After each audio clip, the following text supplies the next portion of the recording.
ఇంకెన్నాళ్ళు రెంటింట్లో ఉంటాం? సొంత ఇంటి కలను నెరవేర్చుకుందాం. Suman TV biggest property expo October 18th, 19th HSCC Novotel Hyderabad. ఇప్పుడే ఫ్రీ ఎంట్రీ కోసం కాల్ చేయండి.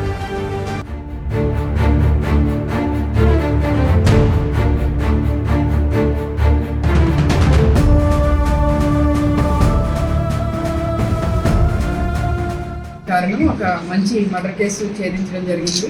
మన బైన్సర్ అడిషనల్ ఎస్పీ అవినాష్ కుమార్ ఆధ్వర్యంలో సిఎం మల్లేష్ అండ్ తర్వాత Bhogeshwaram SI Ashok, SS Mudhol SI and Zubair Kanur SI వీళ్ళందరూ కలిసి ఒక మంచి దర్యాప్తు బృందంగా ఏర్పడి ఈ కేసుని ఛేదించడం జరిగింది. 31st నైట్ మనకి ఒక మిస్సింగ్ కంప్లైంట్ వచ్చింది. 31st 8 నాడు ఏంటంటే వాళ్ళ అబ్బాయి వచ్చి కంప్లైంట్ ఇచ్చారు. మా నాన్న నేను అక్కడి వరకు వచ్చాము. వచ్చినాక ఆయన హైదరాబాద్ వెళ్ళిపోయాడు. తిరిగి మళ్ళా రాలేదు అనేసి మా కంప్లైంట్ వస్తే మిస్సింగ్ కేసు రిజిస్టర్ చేశాము. సో 2-3 days బ్యాక్ ఏమైందంటే మేము దాని గురించి దర్యాప్తు చేస్తున్నాము. కానీ ఏమైంది, ఆయన ఫోన్ ఏది వాడటం లేదు, ఏ రకమైన ఆధారాలు కూడా మాకు లభించలేదు. ఆ కేసు దర్యాప్తు కొనసాగుతుండగానే మనకి వాళ్ళ పొలంలో వాళ్ళ పెంపుడు కుక్క ఏం చేసిందంటే ఒక 3-4 days బ్యాక్ ఒక స్కల్ని బయటకు తీయడం జరిగింది. సో ఆ స్కల్ ఆధారంగా మన ASP additional SP Bhainsa Avinash Kumar ఆ ప్లేస్ని సందర్శించారు. ఇమ్మీడియట్గా అక్కడ ఉన్న గుర్తుని బట్టి కూడా అది ఆ మిస్సింగ్ పర్సన్ మృతదేహంగా గుర్తించడం జరిగింది. తర్వాత అక్కడ అన్ని లభించిన ఆధారాలను బట్టి దర్యాప్తు చేశారు. ఈ దర్యాప్తు బృందంలో మన ముదోల్ సిఐ మల్లేష్, తర్వాత Mudhol SI పెర్సిస్, Lokeshwaram SI Ashok and Kanuru SI Zubair వీళ్ళందరూ కూడా చాలా సమర్థవంతంగా పనిచేసి ఈ హత్య కేసుని ఛేదించడం జరిగింది. ఈ హత్యని వాళ్ళ కొడుకే చేశాడు అని ఇందులో గుర్తించడం జరిగింది.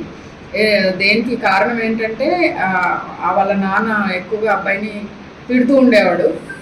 నువ్వు ఎందుకు పనికిరావు అనేసి కొంచెం బాగా హ్యూమిలియేట్ చేసేవాడు. తర్వాత చదువు గురించి కూడా ఎక్కువగా మందలించేవాడు. అబ్బాయి మనసులో అది గ్రడ్జ్ పెట్టుకొని వాళ్ళిద్దరూ ఆ రోజు రాత్రి పొలం చూడడానికి వెళ్ళారు. వెళ్ళినప్పుడు అక్కడ అతను పొలం చుట్టూ తిరిగిరా అని వాళ్ళ నాన్న చెప్పినప్పుడు నేను వెళ్ళను అంటే మళ్ళీ వాళ్ళ నాన్న తిట్టాడు, నువ్వు యూజ్లెస్ ఫెలో అది ఇదని తిడితే ఈ అబ్బాయి కోపం వచ్చి గొడ్డలతో కొట్టి గడ్డపారతోటి అక్కడ తవ్వి పూర్తి చేశారు ఆ పొలంలో.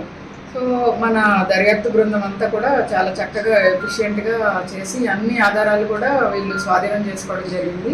హత్య చేయడానికి ఉపయోగించిన గొడ్డలి, తర్వాత ఆ గడ్డపార, తర్వాత సలాకులు ఇవన్నీ కూడా సీజ్ చేశారు. అలాగే ఈ గోను పట్టాలు ఏవైతే ఉన్నాయో అలాంటి గోను పట్టాలే వాళ్ళ ఇంట్లో దొరికాయి. అలాగే ఈ మృతదేహాన్ని 2 గోను పట్టాల్లో పెట్టి తాడుతో కట్టారు.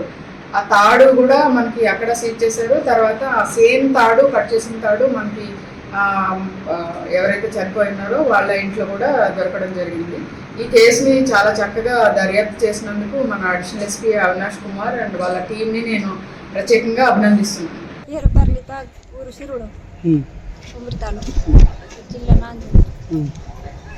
లేదని ఫోన్ చేసిన మా అమ్మ 6 రోజులకు మేము వచ్చినాము. కేజీ పెట్టిపోయినాము.